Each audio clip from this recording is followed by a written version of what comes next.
ya estudiamos Apocalipsis, ¿verdad? El último libro de la Biblia significa revelación, es desmantelar, es dar a conocer algo oculto. Este libro fue escrito por Juan el teólogo en el año 96 después de Cristo, estando en la isla de Patmos, una isla volcánica, pedregosa y desértica que usaban los romanos en el mar Egeo, a 110 kilómetros de Jerusalén, como una cárcel para castigar a los malhechores y a la gente que ellos entendían que eran enemigos del imperio. A Juan intentaron varias veces matarlo en una caldera de aceite, pero no pudieron matarlo.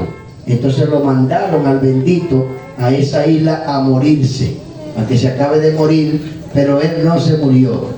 Y allí Dios les reveló este maravilloso libro llamado el libro del Apocalipsis, que tiene 22 capítulos. Allí este libro de 22 capítulos tiene 3 divisiones: las cosas que ha visto, las cosas que son y las cosas que han de ser. Las cosas que ha visto están en el capítulo 1, la visión del Hijo del Hombre. Las cosas que son están en el capítulo 2, capítulo 3, que está en el mensaje a las 7 iglesias que estaban en Asia Menor. Y las cosas que han de ser están desde el capítulo 4 hasta el capítulo 22. Este es un libro que Satanás le ha puesto a la gente que no lo lea, porque dice que es difícil de entender. Es un libro que mete miedo. Bueno, es difícil de entender, es verdad. Tiene algunas cosas, muchas cosas simbólicas, pero hay que leerla, porque Dios la dejó ¿para qué? Para que nosotros le leamos. De hecho, Apocalipsis, capítulo 1, versículo 3, dice que son bienaventurados, dichosos, agraciados la gente que puede leer la palabra profética. Dice, bienaventurado el que lee, el que oye y el que guarda la palabra de esta profecía, porque el tiempo está cerca. Diga conmigo, está cerca. Está cerca. Está cerca. En este libro del Apocalipsis está el fin de todo. El fin del diablo, de los demonios, de los reyes de la tierra, de los capitanes, de los poderosos, de los ricos, de los pobres, de los libres. Está el fin de los ríos, del mar, literal. Está el fin de todo. ¿A dónde van a ir a parar los malos? ¿Y a dónde van a ir a parar los buenos? Ustedes deben saber que la Biblia es un libro que tiene 66 libros, ¿verdad? Tiene un 75% de simbolismo, y tiene un 25% de cosas literarias. Lo que es simbólico, y lo que es literal, es literal. Deben saber eso. El 75% de la Biblia es símbolo totalmente, pero hay un 25% que es literal. Lo que es literal, y lo que es simbólico, es simbólico. Entonces el Apocalipsis tiene mucho simbolismo, y es bueno que hoy expliquemos eso aquí. ¿Qué significado tienen cada uno de esos simbolismos? Porque, por ejemplo, cuando yo era bebé, que tenía 12 años, que yo comencé a leer la Biblia, en el caso de Apocalipsis 13, las dos bestias, había una bestia que salía del mar y que tenía 7 cabezas, ¿verdad? Y 10 cuernos, y que esa bestia iba a gobernar al mundo. Yo, muchacho, que miraba la película griega de Medusa, que era una mujer que tenía una cabeza con muchas serpientes, yo decía, bueno, hay gente así. Yo pensaba que había gente así en la tierra. Lo único que yo no lo había visto. Entonces, cuando yo leí el Apocalipsis, yo pensaba que era un hombre, o sea, que era un animal así, que iba a venir a gobernar, que iba a venir a gobernar el mundo. Un monstruo así. Yo veía a Godzilla. ¿Cuántos llegaron a ver la película de Godzilla? Yo veía a Godzilla, y yo veía que Godzilla salía y rompía las ciudades y lo perseguía para matar. Después yo leí este libro, el Apocalipsis, Yo en esa bestia de que con 7 cabezas y 10 cuernos, yo pensaba que era así, que iba a venir un monstruo a gobernar la tierra. Después que yo entonces comencé a estudiar la interpretación de esas 7 cabezas, de esos 10 cuernos, y que tenía dientes como de hierro, y toda esa cosa, y tenía apariencia de leopardo, la primera vez que yo, entonces, cuando yo comencé a buscar el simbolismo, dije, no, párate ahí, pero no es un animal que va a venir así, es algo simbólico, es algo representativo, es un hombre que va a venir con toda esta cualidad. Yo, es un hombre, pero ya yo pensaba que era un animal que venía así. ¿Ustedes ven? Entonces, cuando yo era niño, hablaba como niño, pensaba como niño y sepaba. Pero cuando fui adulto, dejé lo que era de niño. Es decir, comencé a comprender las cosas tal como son. En la Biblia hay cosas que son simples, pero hay otras que son complejas. Y para eso Dios estableció maestros. ¿Para qué? Para que esos maestros nos enseñen. Por ejemplo, otra cosa que también yo confundía cuando yo leía la Biblia era que decía que más fácil pasa un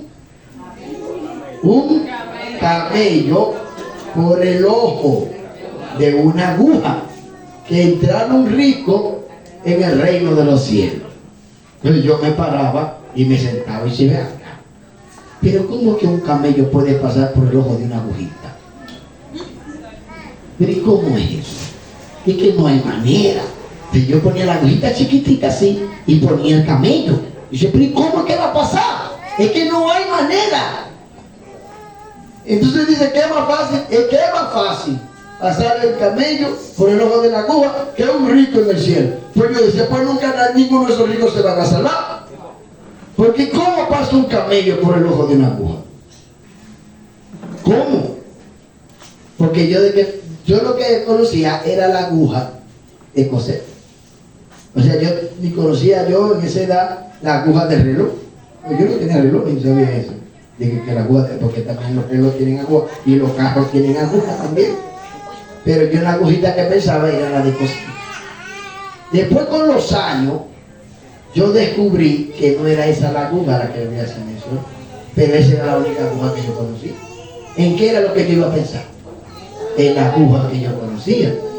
Entonces, la aguja realmente a la que se refería Jesús cuando menciona que es más fácil pasar un camello por el ojo de una aguja que un rico en el reino de los cielos, ni Jesús estaba pensando en la aguja de coser.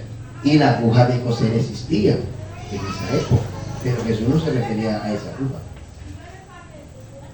Jesús se refería era a una puertecita pequeña que dejaban en la ciudad. Las ciudades tenían una puerta grande, ¿se acuerdan?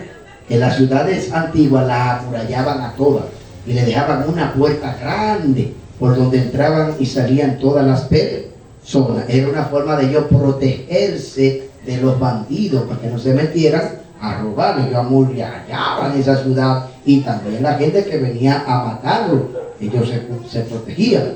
Entonces, ¿qué ellos tenían? Ellos tenían esa puerta grande por donde todo el mundo podía entrar y salir con facilidad. Pero tenían una puertecita que nada más conocían ellos, pequeña. Y nada más cabía una persona. Cabía un burro, cabía un camello, pero sin la carga. Y era difícil de entrar. Como usted sabe que venían gente con ejército. Y ellos para penetrar, ellos buscaban el punto más débil. Entonces, ¿qué pasaba? Que después de las 6 de la tarde, la puerta grandota la cerraban. Esa puerta grande era sellada. No le abrían a nadie porque era peligroso de noche. Entonces, para la gente que no llegaba a tiempo, para la gente que no llegaba a tiempo a la ciudad, le dejaban ese puertoncito estrechito para que ellos se colaran a la ciudad, pudieran entrar. Entonces, todo el que traía un camello cargado, de la única manera que el camello podía entrar era quitándole la carga. Y era un poco incómodo, pero estaba diseñado para que pudiera con dificultad poder pasar el camello o podía ser un caballo o un burro, podía ser, pero no podía entrar con la carga. Era el caso del rico. Es más fácil pasa un camello por el ojo de la aguja. El ojo de la aguja era esa puertecita, ese calleroncito para poder penetrar a Jesús, pero tenía que botar la carga, que era lo que tenía que hacer rico, despojarse de todo lo que él tenía para poder seguir a Jesús. Esa fue la condición que Jesús le dijo, y el rico dijo que no. Entonces el que iba en el camello más fácil perdía la carga que el camello, porque no todo el mundo podía tener un camello. Él era animal de carga. La carga podríamos sustituirla, pero el camello. ¿Ustedes entienden lo que le estoy diciendo? O sea, esa aguja, la aguja, yo pensaba que era una aguja literal. Después con los años estudiando me di cuenta que era algo simbólico. Esa aguja era una puertecita que era algo simbólico. Al cielo no se va a entrar por una puerta literal, es a través de Cristo, aceptándolo y revelando en el corazón del Señor nos lleva al cielo.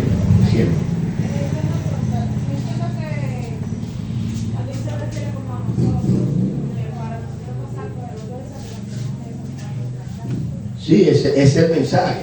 El mensaje es que para entrar al cielo usted tiene que soltar todo lo que sea pecado, todo lo que sea malo. De hecho, Jesús dijo, vengan a mí cansados y trabajados, que yo lo haré descansado. O sea, todo lo que impida que ustedes entren al cielo, tienen que soltarlo.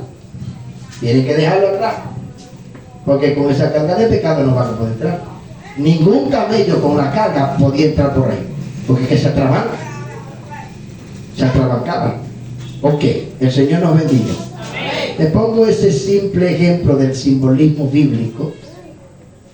El simbolismo bíblico, que a veces la gente dice es fácil. No, hay muchas cosas que son difíciles de entender. Bueno, Pedro también lo dijo, que en las escrituras había muchas cosas que eran difíciles de entender.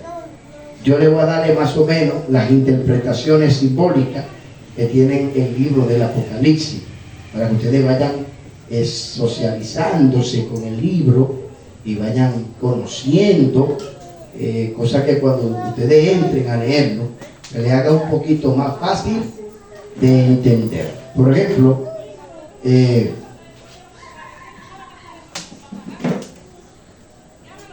la palabra 7 aparece en Apocalipsis 21 veces. ¿Cuántas veces aparece la palabra 7? Los números tienen significado en la Biblia. ¿Sabían eso? Tienen significado en la Biblia. Por ejemplo, el número 3, ¿qué representa? La Trinidad. El número 4 representa la creación. Norte, sur, este y oeste. El número 5 representa los ministerios. Pastor, apóstol, profeta, evangelista y maestro. El número 5. El número 6 representa al hombre, la debilidad. ¿Me están escuchando? Amén. Al hombre, la debilidad. El número 7 representa a Dios, porque el séptimo día Dios reposó. El número 7 representa perfección, plenitud, totalidad. Pero en el Apocalipsis, este es el número que más abunda. El número 7, por ejemplo, habla de 7 estrellas, de 7 ángeles, de 7 candeleros, de 7 iglesias. Habla de 7 espíritus, habla de 7 ojos, habla de 7 lámparas, habla de 7 sellos, habla de 7 trompetas, habla de 7 copas, y así sucesivamente. Habla de muchos 7. Entonces, ese número es clave en Apocalipsis. Representa plenitud, totalidad, perfección. ¿Cuál es la función del ojo?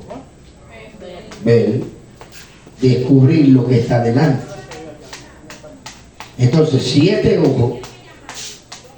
Sé que Cristo tiene 7 ojos. ¿Qué es lo que nos da a entender eso? Que Él lo ve. Imagínate una gente con 7 ojos, ¿qué se le va a escapar? Es para que usted entienda, no es que Cristo tiene 7 ojos. Eso es algo simbólico. ¿Usted ve lo que digo? Eso es algo así. Lo que habla es de la omnisciencia de Jesús. ¿De la qué? Omnisciencia, que Él lo ve. Nada. Y nadie se esconde delante de Él. También dice que hay 7 espíritus delante de su presencia. Algunos llegaron a decir que eran 7 querubines, pero realmente no se refiere a querubines, sino a las cualidades que Jesús manifestó cuando Él vino a la tierra. Eso representa, esos 7 espíritus, la plenitud plena del Espíritu Santo en el ejercicio ministerial de nuestro Señor Jesucristo. Dice que sobre Él fue depositado espíritu de sabiduría, espíritu de entendimiento, y así va. Eso está en Isaías. ¿Cuál es la función del espíritu? Es escudriñar, igual que el mismo los ojos, es conocer. Dice que ¿quién conoce lo del hombre? Sino el espíritu del hombre. Así mismo también el Espíritu Santo conoce todo lo profundo de Dios. Entonces dice que 7 espíritus, eso es lo que da a entender que la plenitud del Espíritu Santo se manifestó en Jesús mientras Él estuvo en esta tierra. También dice que delante de Él hay 7 estrellas. ¿Qué representaban las estrellas? Los 7 pastores. Demos un aplauso al Señor. El concepto estrella en la Biblia tiene distintos significados. El concepto estrella en ese contexto representa 7 pastores. También habla de 7 candeleros. ¿Qué representaban los 7 candeleros? Un candelero es como una lámpara prendida. No. Las 7 iglesias. ¿Ustedes ven? Representan las 7 iglesias. También dice que delante de Él habla de 7 ángeles. ¿Cómo llaman al pastor en el Apocalipsis? Al ángel de la iglesia. Fíjense, lo llaman estrella, porque ¿qué es lo que hace la estrella? Brilla en medio de la oscuridad. ¿Para qué está un pastor? Para hacer luz en medio de la oscuridad. También dice, lo llaman al pastor ángel. Escribe al ángel de la iglesia. El pastor tiene alas. Dice que un ángel, y un ángel es una criatura divina, es un ser espiritual. Y aquí llaman a los pastores ángeles. Ahora, ¿qué significa la palabra ángel? Mensajero. Ángel significa ¿qué? Mensajero. ¿Y qué es el pastor? Es el mensajero de Dios. Todos ustedes tienen que ver a su pastor como un ángel. Es un mensajero de Dios. Es un hombre que Dios le habla. Es un hombre que Dios lo escogió para ministrarnos a nosotros la sabiduría, el conocimiento, el consejo, guiarnos. Por eso el pastor tiene que mantenerse en ayuno, en oración, porque Dios lo revela. Cuando Dios llama a un hombre y lo escoge como pastor, Dios le revela, Dios le muestra para cuidarnos a nosotros. Por eso Dios determina obedecer a vuestros pastores y sujetados a ellos, porque ellos velan, ellos vigilan, ellos nos cuidan a nosotros. Ese es el trabajo de Narciso aquí. Desde el más pequeño hasta el más grande tiene que cuidarlo. De que ustedes no anden en pecado, de que ustedes no hagan cosas malas, de que ustedes no tomen malas decisiones. Por eso que cualquier miembro, cuando tenga que tomar cualquier decisión, tiene que buscar el consejo de su pastor, para que no se equivoquen al tomar una decisión fuera de la voluntad de Dios. El consejo del pastor siempre tiene que ser para la iglesia conforme a la voluntad de Dios, no conforme al gusto suyo. El pastor tiene que dar el mensaje como tal, le guste a usted o no le guste. Él no puede decir nada contrario a lo que Dios manda. Si él dice lo contrario de lo que Dios manda, negó la fe. Aunque usted se muera, él tiene que decir usted está mal. Eso no es así. Y yo tengo que, si usted me va mal, ámeme, si usted no me va mal, no me ame. Pero usted está mal, lo que usted va a hacer está mal y a Dios no le agrada. No haga esto así. Si después que yo le digo a usted que no lo haga, usted lo quiere hacer, son sus problemas. Pero yo le digo a usted que no es la mejor decisión. Y le aconsejo que no lo haga porque no le va a ir bien. Aunque usted viva bien, aunque tenga su alto, aunque usted se sienta feliz, al final te va a llevar el diablo. Te vas a perder. ¿Cuántos dicen amén? ¿Cuántos dicen amén? Entonces, fíjese, 7 ángeles, que son 7 ¿qué? Pastores. Y también las 7 estrellas representan a los 7 pastores. ¿Por qué estrellas? Porque la estrella alumbra en medio de la oscuridad. Y allí en Daniel 12 dice que los entendidos resplandecerán como las estrellas a perpetuidad. O sea, en una parte representa a los pastores y después en otra parte representa a todos los creyentes que se salven, que vamos a brillar como estrella a perpetuidad, porque este cuerpo Dios lo va a vestir de un cuerpo glorioso. Seremos como los ángeles, dice la Biblia. ¿No ha leído la Biblia? Que no se casan ni se dan en casa. Miento, denle un aplauso al Señor. Entonces, hay que aprender el lenguaje simbólico de la Biblia. No siempre una palabra significa lo mismo. Porque la Biblia dice en Apocalipsis 8 que va a caer una estrella del cielo a la tierra. Y esa estrella se llama Ajenjo. ¿Ese es un pastor ahí? No. José tuvo un sueño y se soñó que habían 11 estrellas que se postraban delante de él. ¿Qué representaban las estrellas ahí? ¿Eran los pastores? ¿Era una estrella literal? Él vio una estrella literal, pero eso era algo simbólico, tenía un mensaje. Eso eran sus hermanos. ¿Ves? Ahí las estrellas representaban a sus hermanos, porque era algo simbólico. Dios usó las estrellas porque eran luminarias, eran patriarcas cada uno de ellos. Y iban a ser guía y luz a los demás. Y ahí le presenta, y viene como el concepto estrella. Después usted va a leer en Apocalipsis 9. Dice que Juan vio una estrella que cayó del cielo a la tierra, una estrella. Del cielo, y a esa estrella se le dio una llave para que abriera el pozo del abismo. ¿Quién es esa estrella? Debajo. Juan vio una estrella, pero realmente no era una estrella, porque creo que está allá arriba, en las estrellas. Él vio ese ser luminoso que bajó de allá arriba para abajo. Una estrella literal va a abrir un pozo. Eso de abrir es autoridad. Esa estrella que vio un ángel. Esa estrella que él vio era un ángel. Un ángel de poder y de autoridad que Dios lo mandó a la tierra. En la gran tribulación abrir el pozo del abismo. Pastor, ¿y qué es el abismo? El abismo es el calabozo. Es la cárcel de los demonios. ¿Qué es el abismo? El calabozo, la cárcel, la prisión de los demonios. Según Isaías 24, según Isaías 14, verso 15 al 17, el abismo es parte del infierno. ¿Qué yo dije?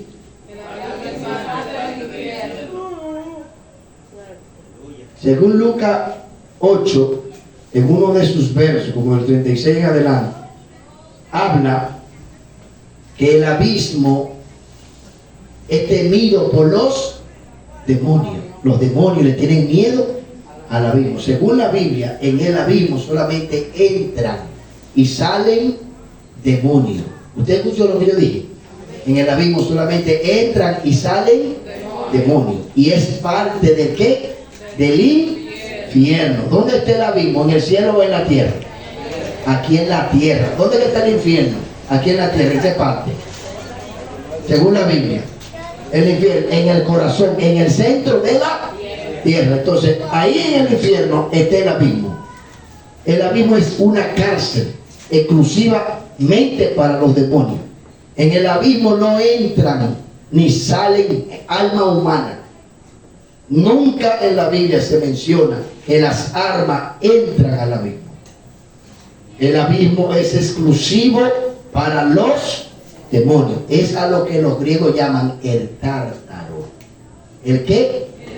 El tártaro, que es la máxima cárcel del Hades o del infierno, especialmente para los espíritus malignos, para los demonios malos. Cuando el endemoniado gadareno se enfrentó con Jesús, el demonio le dijo: no nos envíe al abismo, no nos envíe. Ese es un lugar terrible, es la peor cárcel, y ninguno de ellos quiere estar allí. De hecho, en el libro de Judas mencionan la palabra los ángeles que pecaron, que fueron arrojados al infierno. La palabra infierno ahí fue sustituida por la palabra tártaro. Y la palabra tártaro realmente lo que significa es abismo. Es un juego de palabras en la traducción. La Biblia se tradujo al castellano. Y a veces hay un problema cuando se traduce de un idioma a otro. Porque a veces hay palabras que no existen en un idioma. A veces hay una palabra que existe en un idioma, pero en el otro no existe. Entonces, cuando hay que traducir esa palabra que no existe en otro idioma, es un problema. Hay que buscar una palabra más o menos que se parezca a eso, para que la gente tenga una idea más o menos a qué se refiere. Más o menos a qué se refiere. Por eso es bueno el que estudia la Biblia, que analice la Biblia desde la perspectiva griega y desde la perspectiva hebrea. Hay una concordancia, Strong creo que se llama, es bueno que se la compren cuando tengan la oportunidad, porque ahí aparecen todas las palabras, tanto en el hebreo como en griego, con su significado, en cada texto. En cada texto. Porque una sola palabra en la Biblia puede tener 5 significados diferentes. Todo va a depender en el texto, en el contexto que usted está leyendo. Y ya yo se lo demostré. La palabra estrella representaban a los hermanos de José, en otras representan a los pastores y en otras representan a los ángeles. Ustedes ven, ángeles. Y en otro contexto habla sobre ¿qué? Sobre una estrella literal. Por ejemplo, cuando dice que del cielo va a caer una estrella llamada Ajenjo, eso está en Apocalipsis 8. Dice que todas las aguas se convirtieron en amargas. Y los hombres que bebieron esas aguas se murieron, es decir, se envenenaron. Esa estrella, según Luis M. Ortiz, cuando él interpreta, un escritor de las Sagradas Escrituras que escribió un libro titulado Apocalipsis, un libro profético,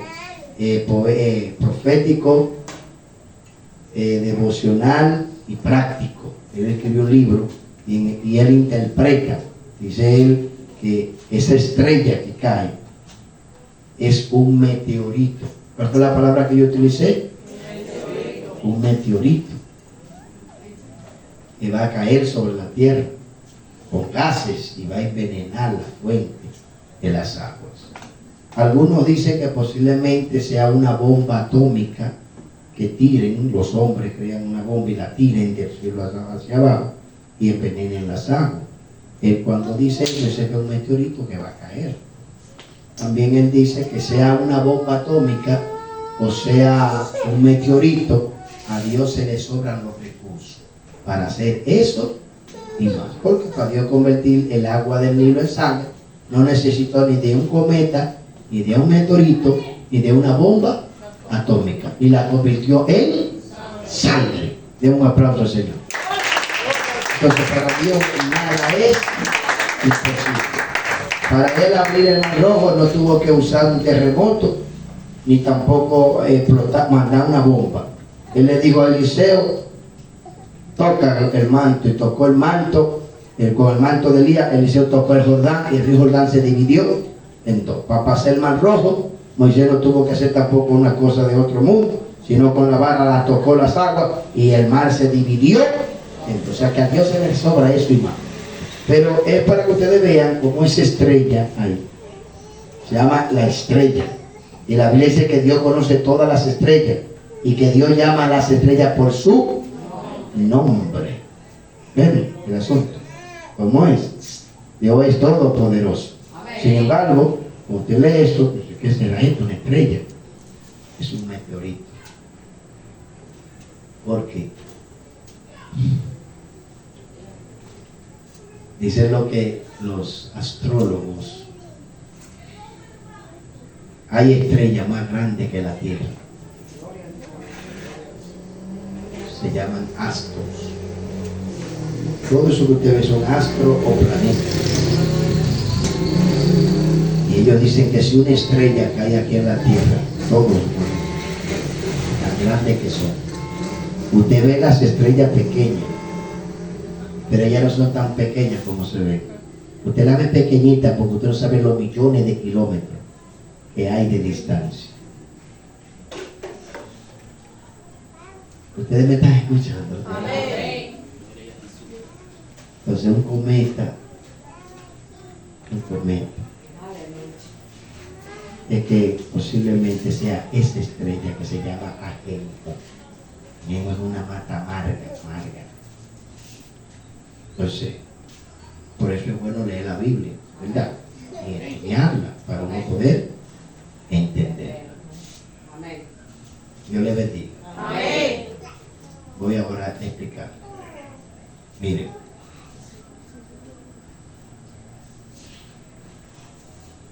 Voy a comenzar con las mujeres. En la Biblia, en Apocalipsis, se mencionan 4 mujeres. Digan conmigo, 4 mujeres. 4 mujeres. Esas 4 mujeres que se mencionan en la Biblia, en el Apocalipsis, son 4 mujeres representativas. Usted me escuchó, son 4 mujeres representativas. Es que cuando usted la lee, usted la entiende. La primera mujer que aparece en las cosas que son, capítulo 2 y capítulo 3, ahí aparece una mujer llamada Jezabel. Y si tú tienes una mujer ahí, una mujer que se llama Jezabel, ella ha corrompido a los siervos de Dios y le ha enseñado a comer cosas sacrificadas a los ídolos. En la interpretación bíblica, algunos dicen posiblemente era una mujer que había, literal, dicen algunos, la falsa profeta. Pero Jezabel era una bruja hechicera que descarrió a los hijos de Dios en el pasado. Y ese espíritu del diablo que enseñaba a la gente a fornicar y a adorar a los ídolos, parece que ese demonio del diablo estaba operando en esa iglesia que aparece en el Apocalipsis. Entonces, cuando dice el apóstol y tolera a esa mujer, puede ser el espíritu de Jezabel, que estaba poniendo a la gente en esa época a adorar imágenes, a adorar cuadros, porque la idolatría es del diablo. Eso es de Satanás, la idolatría es del diablo. La Biblia dice en 1 Corintios 10:19 que detrás de los ídolos se esconden los demonios. Toda la gente que tiene ídolos en su casa, esos portales a los demonios. Dios castiga y prohíbe eso. Entonces, esta mujer representa la iglesia corrompida actualmente del pasado, porque esa iglesia estaba corrompida por ese demonio de fornicación, de idolatría, de todas esas cosas, magia, todas esas cosas de Satanás, brujería, hechicería, todas esas cosas, idolatría, todo eso tiene que ver con Satanás. Entonces, esta primera mujer que aparece ahí representa la iglesia corrompida del pasado. La iglesia corrompida del pasado representa esa mujer ahí. Ok, hay otra mujer que aparece en la Biblia, en Apocalipsis 12. La mujer vestida del sol. ¿Lo han leído? La mujer vestida del sol con 12 estrellas y con la luna debajo de sus pies.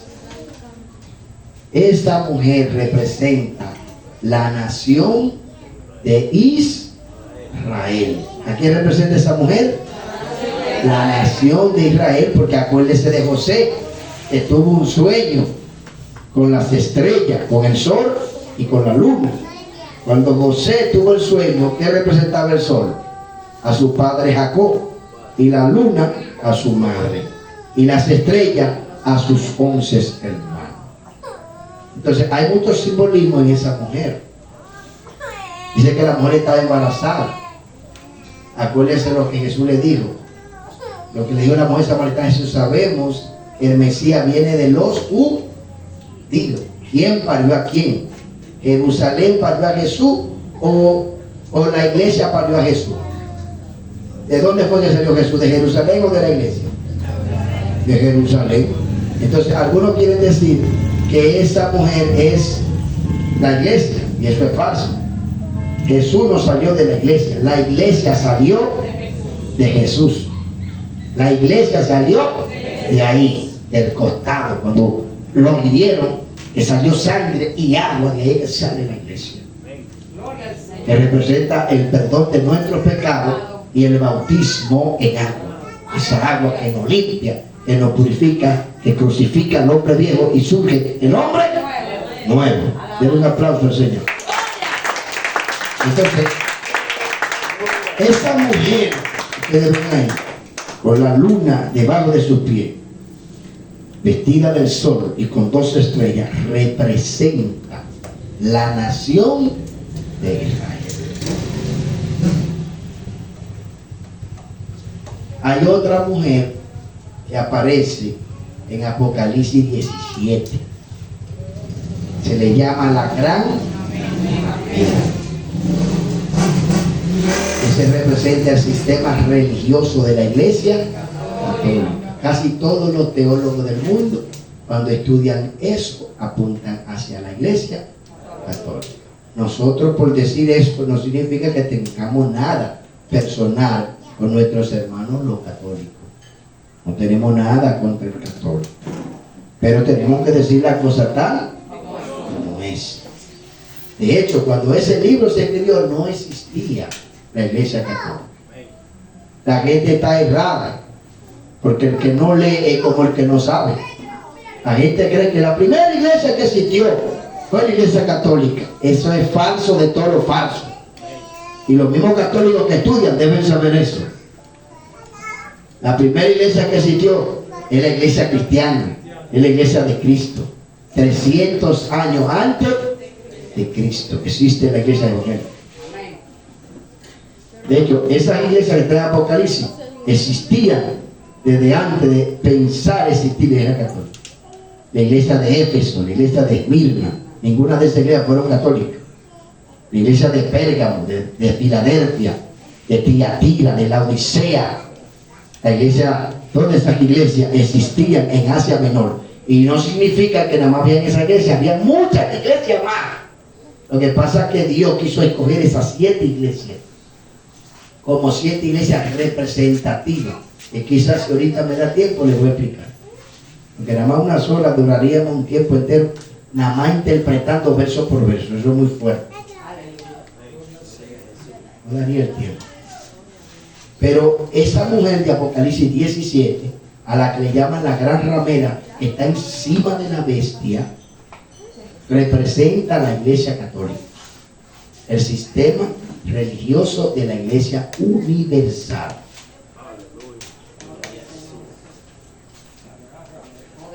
Sí, el sistema religioso.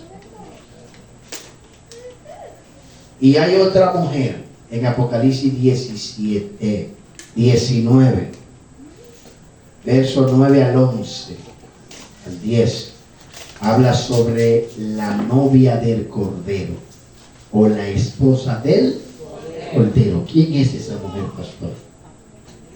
La iglesia de Cristo. Den un aplauso.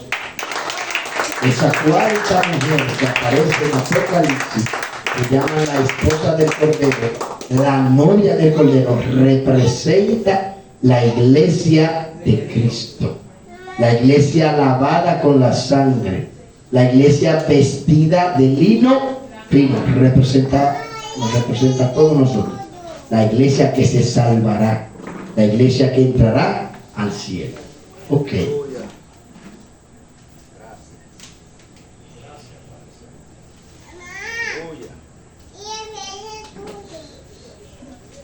Ya yo le expliqué a ustedes en Apocalipsis 13, ¿verdad? Apocalipsis 13 habla de dos bestias. La primera bestia que surge del mar y la segunda bestia que surge de la tierra. Le dije por qué del mar, ¿verdad? Esa primera bestia que surge del mar representa al anticristo, quien va a dirigir el imperio romano redivido. Dice que esa bestia tiene 7 cabezas. ¿Tiene 7? Cabezas. Pastor, ¿qué significan esas 7 cabezas? 2 cosas. Digan conmigo, 2 cosas. Esas 7 cabezas están explicadas en Apocalipsis 17, verso 12 en adelante. Esas 7 cabezas son 7 imperios.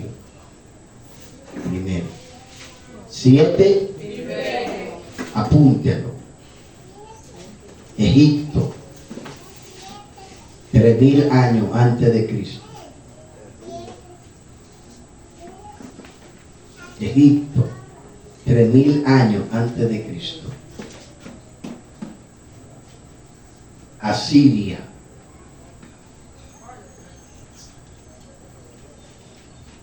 $923 años antes de Cristo. Asiria, 923 años antes de Cristo. Babilonia, 606 años antes de Cristo. 606 años antes de Cristo. Babilonia, 606 años antes de Cristo.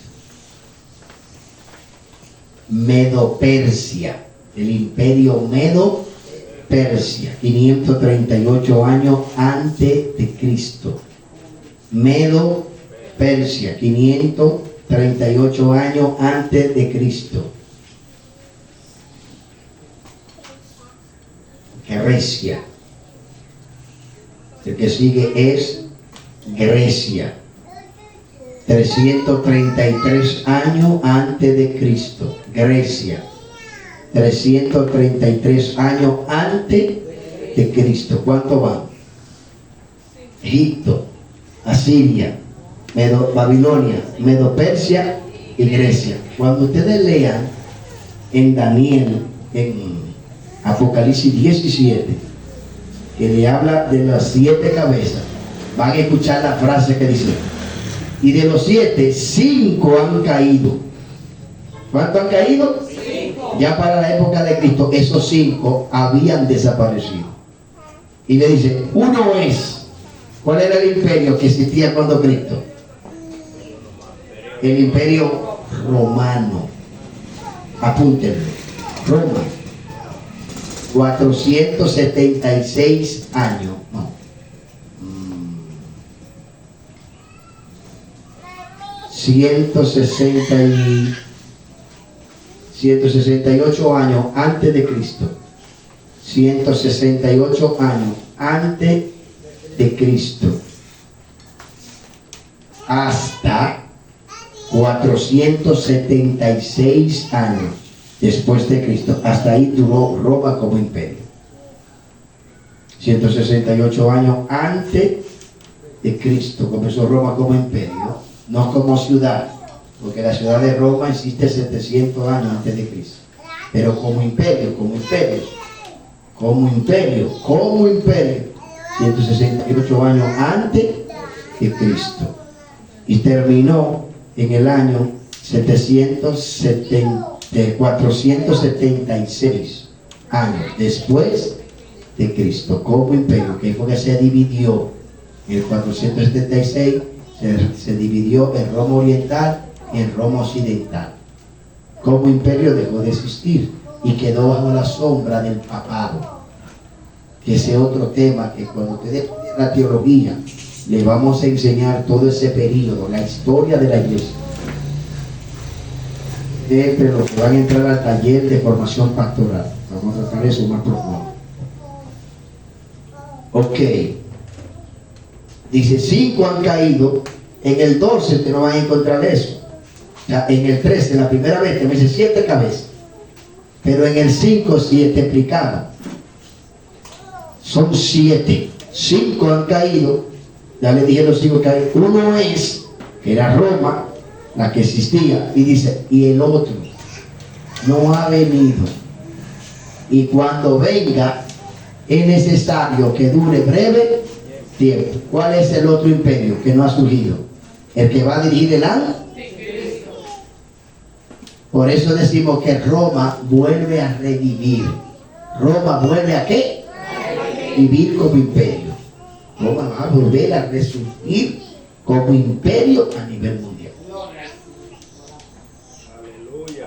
Entonces, ¿por qué dice que la bestia tiene estas 7 cabezas? Lo que debe entender es lo siguiente: que todas las cualidades que tuvieron los otros imperios se van a concentrar en el año. O sea, toda la habilidad para gobernar que tuvieron los egipcios, los asirios, los babilónicos, los medopersia y los griegos y los romanos, todas esas cualidades se van a concentrar en la mente de ese hombre. Porque ese va a ser el último imperio de la tierra. ¿Usted me está escuchando? Ese hombre viene con todo el diablo encima. Ningún humano podrá contra ese hombre. ¿Cómo le llaman a ese hombre? ¿El ángel? ¿El ángel? ¿El ángel? Pues tiene 7 cabezas. Y tiene 10 cuernos. ¿Qué son cuernos? Cacho. Pastor, ¿y qué son esos cachos? ¿Qué son esos cuernos? Son 10 reyes. Daniel 7:24 lo confirma. Y también en el mismo Apocalipsis 17:12 en adelante, por ahí dice que son 10 reyes. Y al final dice que esos 10 reyes van a pelear contra Cristo. Y en Daniel capítulo 2, verso 21, que también son esos 10 dedos del estatua, de Daniel capítulo 2, verso 41, dice que van a hacer alianzas humanas con esos 10 reyes. Esos 10 cuernos son 10 reyes que están representados, ¿me están escuchando? Amén. Actualmente están representados en el mercado común europeo, que son los que están manejando ahora mismo el euro como una de las monedas más caras del mundo, el euro. Son 10 reyes, 10 reyes, porque esos reyes le van a dar apoyo militar, político y económico al anticristo, para que él gobierne el mundo entero. Actualmente, la Unión del Mercado Común Europeo tiene más de 200 millones de soldados disponibles para cualquier guerra. Esa es la importancia de estudiar y de investigar. Tienen que mantenerse leyendo.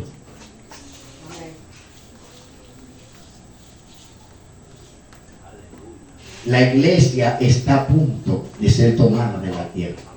Pero el que no sabe es como el que no. La gente lo que se pasa es dando besitos, dando piquete, bebiendo alcohol, fumando droga y viviendo juca. No sabe nada de Dios, no sabe nada de la Biblia. Y a veces nosotros estamos aquí y no sabemos nada de eso, porque no estamos estudiando las profecías bíblicas. Demos un aplauso a Dios porque ahora mismo estamos hablando de eso. Pero ustedes tienen que estar leyendo las escrituras y actualizándose y investigando para que le abran los ojos. Porque Jesús dice, y el pueblo en tiniebla vio gran luz. ¿Quién le abrió los ojos a ellos? Jesús. Porque el diablo lo vive cegando. El diablo vive cegando a la gente. Entonces nosotros estamos para abrirle los ojos a él. Entonces estos 10 cuernos son 10 reyes que van a gobernar juntamente con el anticristo en la gran tribulación, y ellos van a apoyarlo para pelear en la guerra del Armagedón contra Jesucristo. Dice, pelearán contra el Cordero. ¿Han escuchado ese coro? Pelearán contra el Cordero y el Cordero vencerá. Ahí él lo va a vencer. Y la Iglesia Católica, ustedes vieron en Apocalipsis 17, verso 3, ustedes ven que esa mujer está sentada en la bestia. ¿Qué significa? Que la mujer está sentada en la bestia. La mujer está sentada encima de la bestia. Se pregunta uno, ¿quién controla a quién? ¿El jinete al caballo o el caballo al jinete? El jinete al caballo.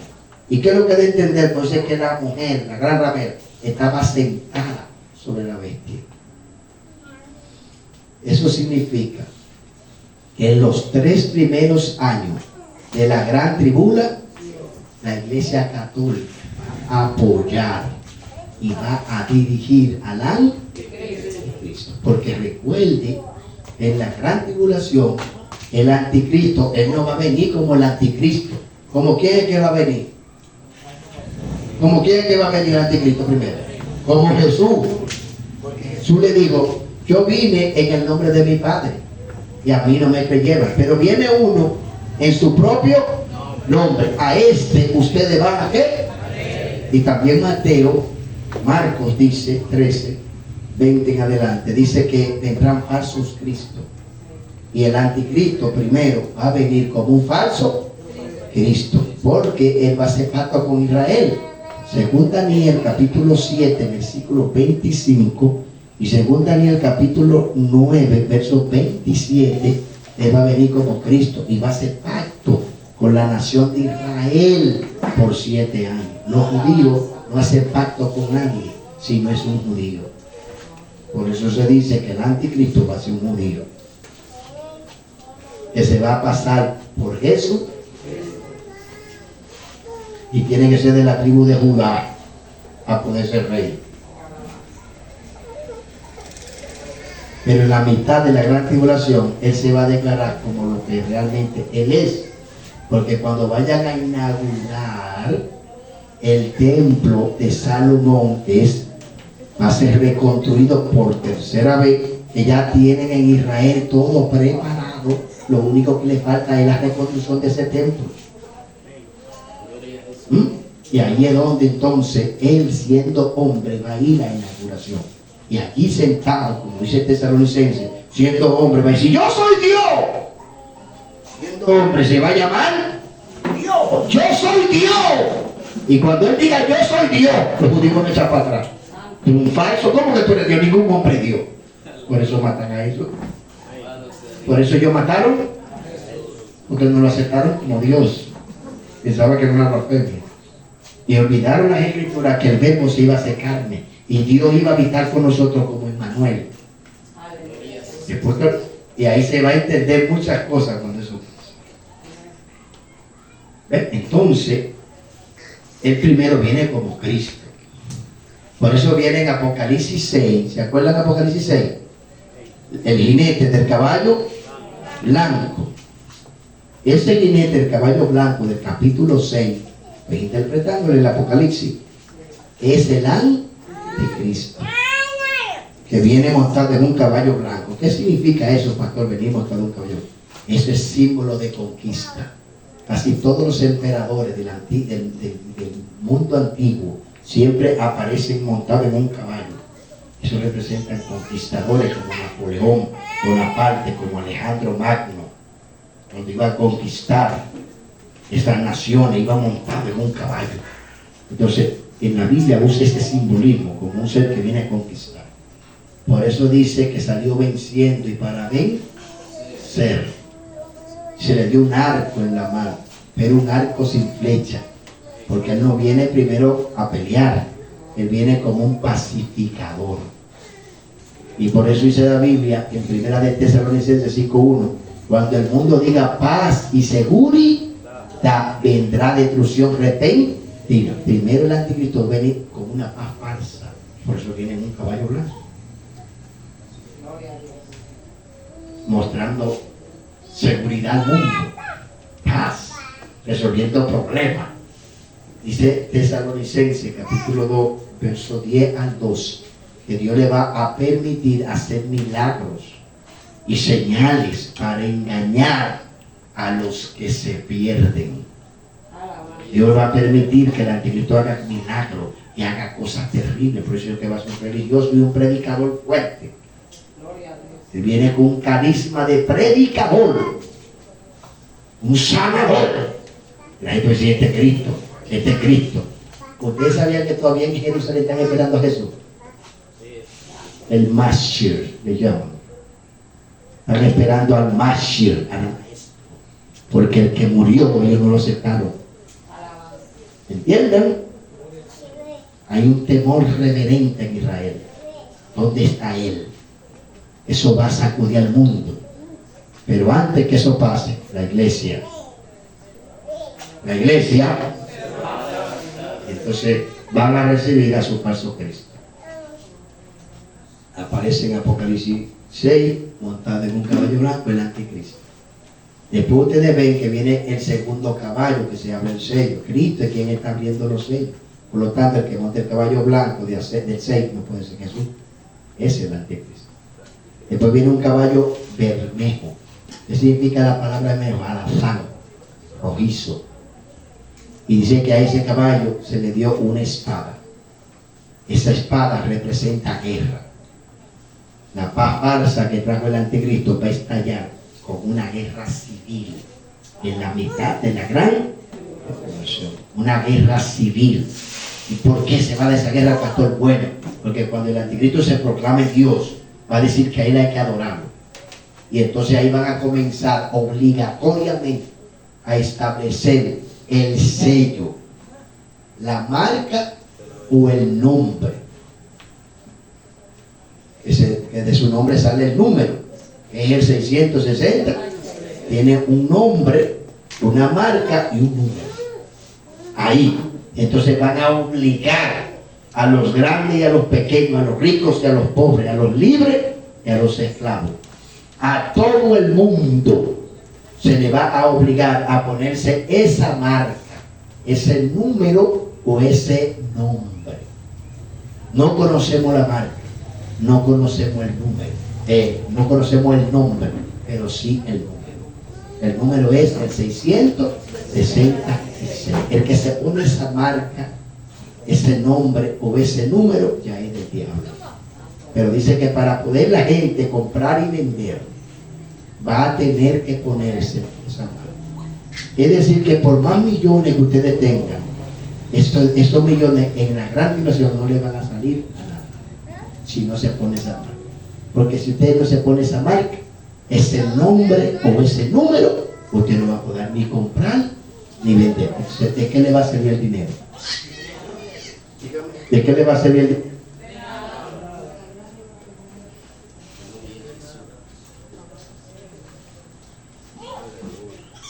Ahí entra lo que es el falso profeta, que es la segunda, que tiene dos cuernos, como de cordero. Los dos cuernos representan autoridad, en el caso de este. Y eso dice, tiene dos cuernos como de un cordero. ¿Qué representa el cordero? Qué manso, qué humilde, pero luego dice, pero habla como dragón. Es decir, que es un ser que va a venir vestido de Jesucristo, pero es el diablo. Y ese va a ser el papel del falso profeta, en imitación al Espíritu Santo. ¿Con quién Dios nos selló para la salvación? Dice, inmediatamente creíste, fuiste sellado con el Espíritu Santo para el día de la redención. ¿Cuál es la actividad? El trabajo del Espíritu Santo. Marcarnos para salvarnos y nos enseña quién es Cristo. ¿Cuál va a ser la función de la segunda bestia de Apocalipsis 3? Que es el falso profeta. Va a ser promover el gobierno del ángel y su adoración. Y va a obligar él, la segunda bestia, que es el falso profeta, va a obligar a grandes y pequeños, a toda la población mundial, que adore a la bestia y que se ponga la marca, el nombre o el número. Ay de ti que te quede aquí en la tierra. Ay de ti que te quede aquí en la tierra. Lo que viene es terrible. Sofonía 1:18 dice que ni tu plata ni tu oro te va a librar. La gente que no se ponga esa marca lo van a martirizar. Y cuando ya no puedan más, le van a cortar la cabeza. Dice Mateo 24, 21, que la tribulación que viene como nunca la ha habido, ni la habrá. Lo que va a pasar es horrible, hermano. Lo que va a pasar es terrible. Pidámosle a Dios poder escapar de eso que viene sobre la faz de la tierra. Entendería yo que serían las cosas un poco más difíciles de entender del Apocalipsis. Ahí está el capítulo 11 que habla de los dos olivos. ¿Han escuchado hablar de los dos olivos? Hasta donde tenemos por entendido, creemos que esos dos olivos será Elías y Moisés. Elías y Moisés, por las características que se muestran aquí. Casi la mayoría de los teólogos afirman con certeza que hay uno de ellos que es seguro, Elías. Después hay como una contrariedad entre el otro, si será Enoc o será Moisés. Decimos que no puede ser Enoc, porque Enoc no tuvo nunca contacto con el pueblo de Israel. El que tuvo contacto con el pueblo de Israel fue Moisés.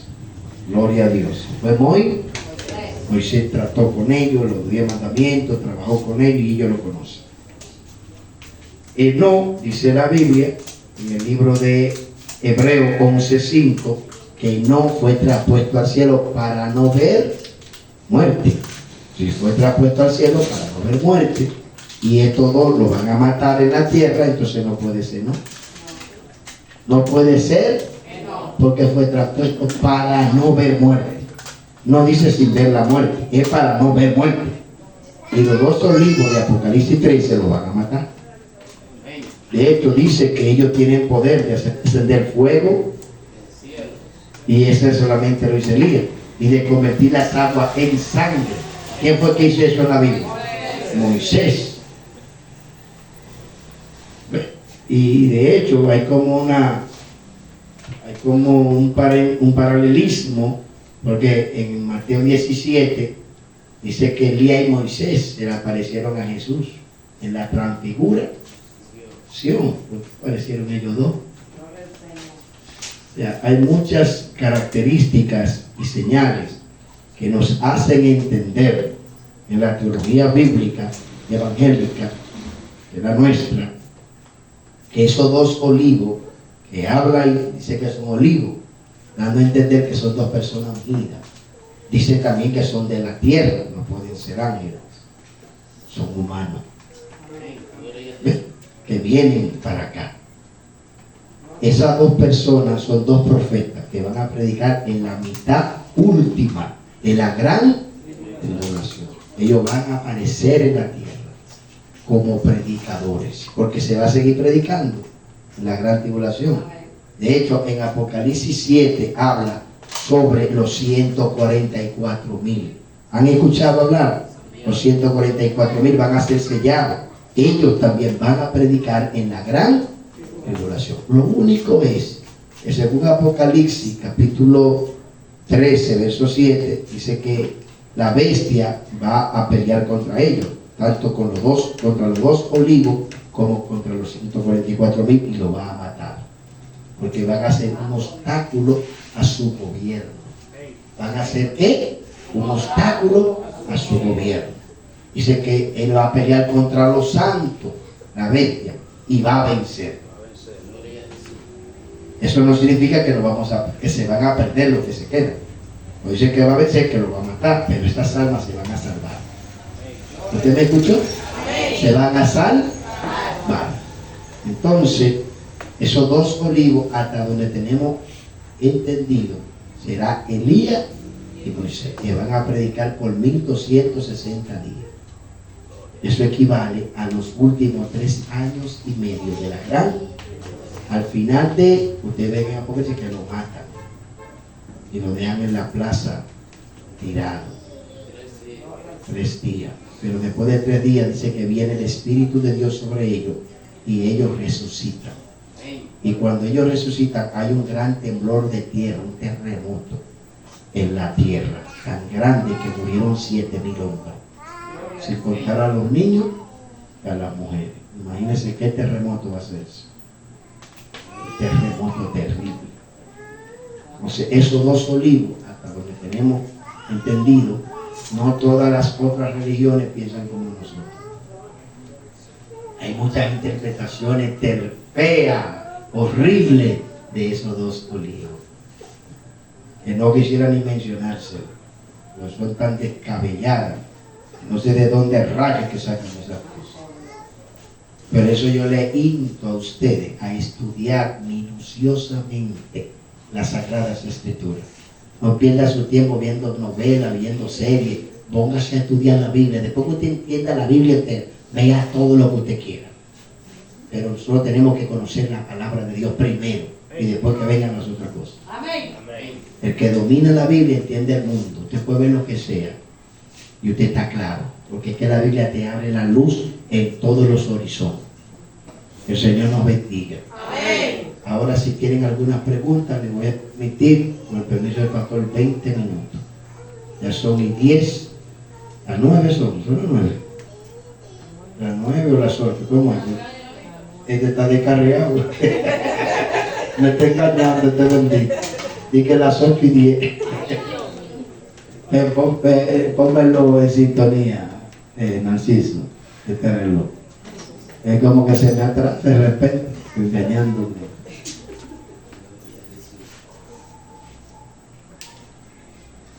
Ahí, ponlo. Ok.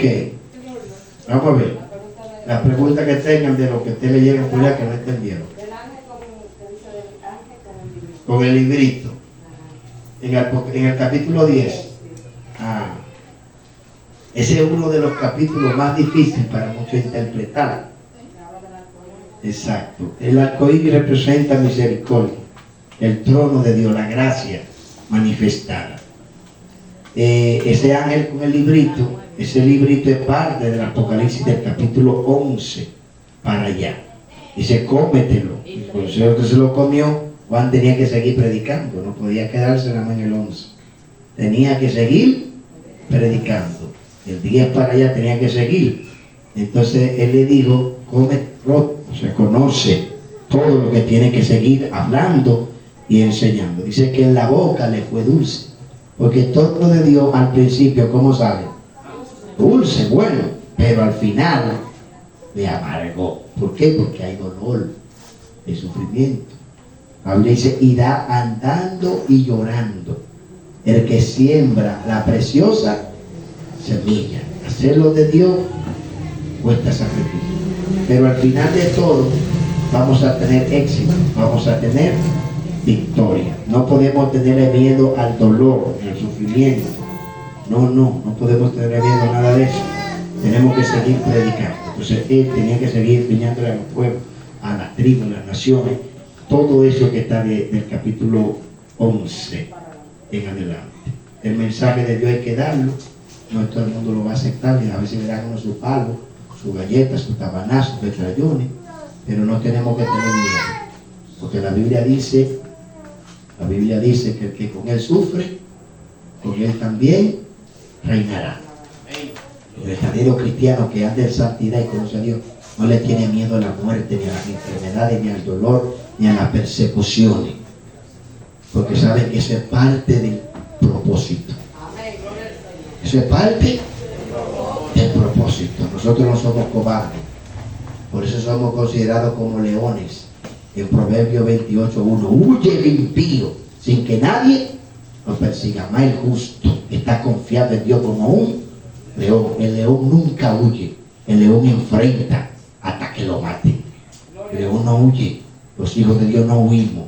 Los hijos de Dios enfrentamos al diablo, a los demonios, el problema, las persecuciones, las murmuraciones, las difamaciones.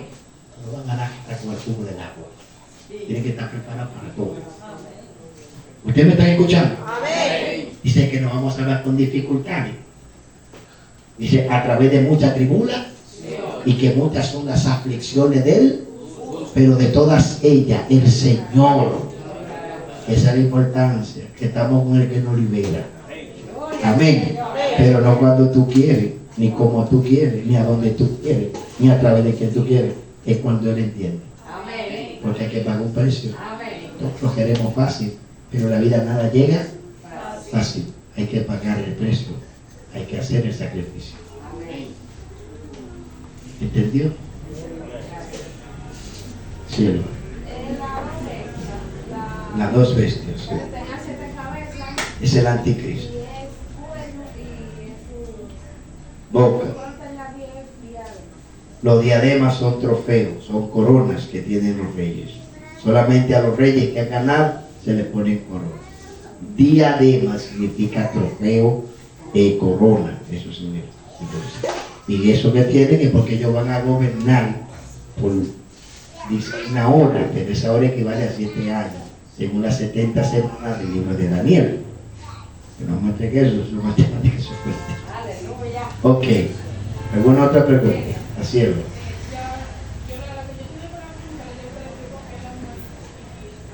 Y el dragón es el diablo. En la segunda mitad de la gran tribulación va a haber una guerra. ¿Va a haber una qué? Una guerra entre Miguel y sus ángeles. En Apocalipsis 12:8 dice que va a haber una guerra. Miguel es el arcángel principal de ángeles que defiende a la nación de Israel. Cuando el anticristo se proclame Dios siendo hombre, él va a comenzar a perseguir a la iglesia y a todos los judíos. Los judíos van a huir al desierto. Van a huir al desierto porque se va a levantar una persecución a nivel mundial.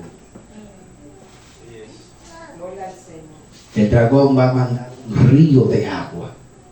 Ese río de agua, el río en ese contexto simboliza multitudes de soldados. Va a mandar a perseguirlo, a matarlo, a destruirlo. Pero dice que la mujer le van a dar 2 alas como de águila. Estas 2 alas como de águila representan la sobrenaturalidad de Dios para defender a su pueblo. También dice que la tierra abrió su boca y se lo tragó.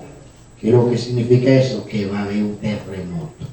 Dios va a permitir terremoto. O sea, Dios se va a valer de la natura para castigar a los que van a perseguir. Algunos lo van a agarrar de los que salgan huyendo y van a ser masacrados, pero hay otros que no. Hay otros que van a poder sobrevivir. Y hay otros que algunas naciones le van a brindar apoyo. Y ahí es donde entonces se va a cumplir lo que dice Mateo 25. Tuve hambre, tuve sed, fui forastero, estuve desnudo y en la cárcel, y viniste a verme. Esta gente que se quede, que se perseguir, van a recibir apoyo de muchas naciones. No todas las naciones van a apoyar al anticristo.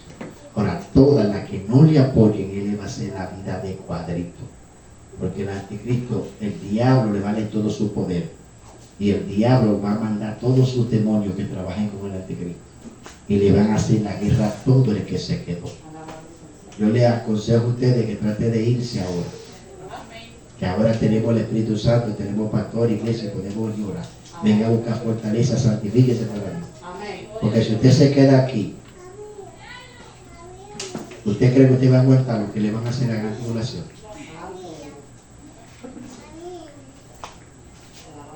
Es horrible. Mírenme, yo no quiero ni imaginarme algo así. Yo a veces me siento, ay Dios, si yo me quedo, ¿cómo yo me voy a hacer? Yo no quiero ni pensar en eso. Eso tiene que ser. Yo no quiero ni pensar en eso.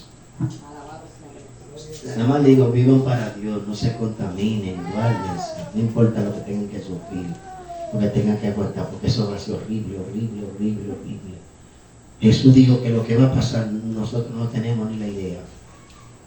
Y si yo me pongo a pensar, cuando a veces yo leo todo lo que le hacían a los cristianos, yo me digo, ¿y qué es lo que nos van a hacer? Oiga, va a ser tan terrible que Apocalipsis 9, verso 6 dice que la gente buscará la muerte por 5 meses. Y la muerte va a salir corriendo. Tú te vas a envenenar y el veneno no te va a hacer nada. Tú te vas a tirar de un puente y no te va a matar. Nada te va a hacer. Va a tener que aguantar 5 meses de dolores. Y el que se quita la vida se lo llevó el diablo, es peor entonces. Pero va a haber gente que para sufrir van a querer matarse. En ese tiempo, porque son 5 meses nada más, en esos 5 meses, lo que esos demonios le van a hacer a la gente, mírenme, que Dios nos guarde. Y tú ves cómo estamos nosotros aquí estudiando el día y esa gente está allá afuera, no sabe nada. Esa gente no sabe nada. Entonces van a ser más fácil de ser engañados. Lo que van a ser un poquito difícil de ser engañados son ustedes, los que se queden. Y aquí usted se va a quedar. Nadie quiere quedarse. Pero para uno no quedarse aquí, ¿cómo uno tiene que estar? Es bien, es puro, es santo. Si tú estás en pecado, tú vas a vivir eso. Si es que el Señor, tú no te has muerto y Él viene, estamos tu vida. A Dios que nos guarde. 2 preguntas más y terminamos. Pueden preguntar. Estamos aquí para eso hoy. Pregunten todo, Pregunten todo lo que quieran saber, porque el 5, el mismo libro del Apocalipsis, es el libro que estaba escrito por dentro y por fuera. Era que era extenso. Era el mismo libro de Apocalipsis, que Dios lo dio para que lo revelara. Eso que estamos estudiando y leyendo era ese mismo libro. Que no había quien lo revelara, quien lo trajera, hasta que apareció el único digno, Jesús. Ajá. En la isla del Pan. Pero él tenía su espacio para escribir, porque no todo era trabajo, tenía que comer, descansar. Pero no podía salir de ahí, hasta que Dios le permitió salir. Ok.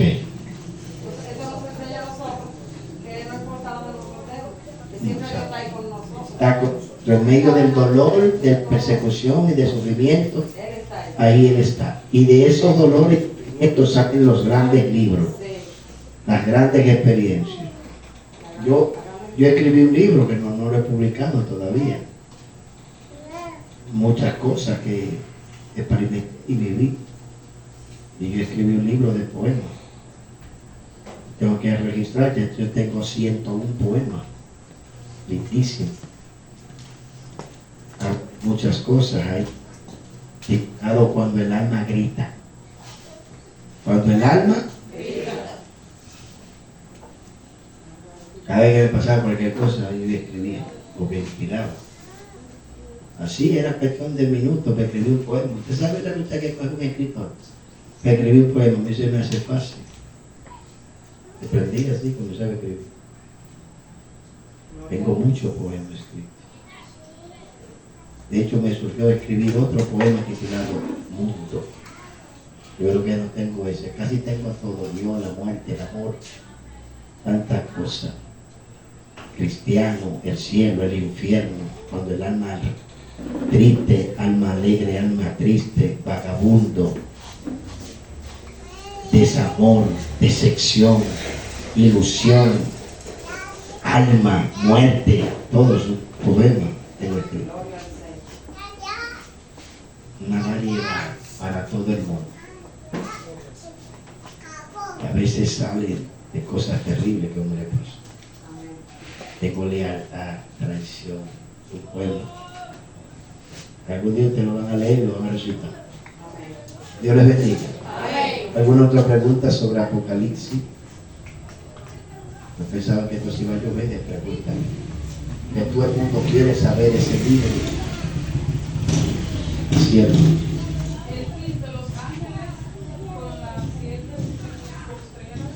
Copa e ira. Bueno, ya te dije 7. La herida va a caer completa. Ángeles, en este caso, todos los ángeles no tienen la misma función. Hay ángeles de adoración, hay ángeles mensajeros, hay ángeles protectores, pero hay ángeles ejecutores de juicio. Esos son 7 ángeles que van a ejecutar la ira de Dios. Uno tiene el 15, que es la séptima trompeta. Porque abre la séptima trompeta, le da paso a las 7 copas. Entonces llega el 16, tú ves cómo se describe esas 7 copas que van a ser derramadas sobre la tierra. Los juicios vienen por escala. Vienen por escala de menor a mayor. A la medida que van pasando se van a incrementar.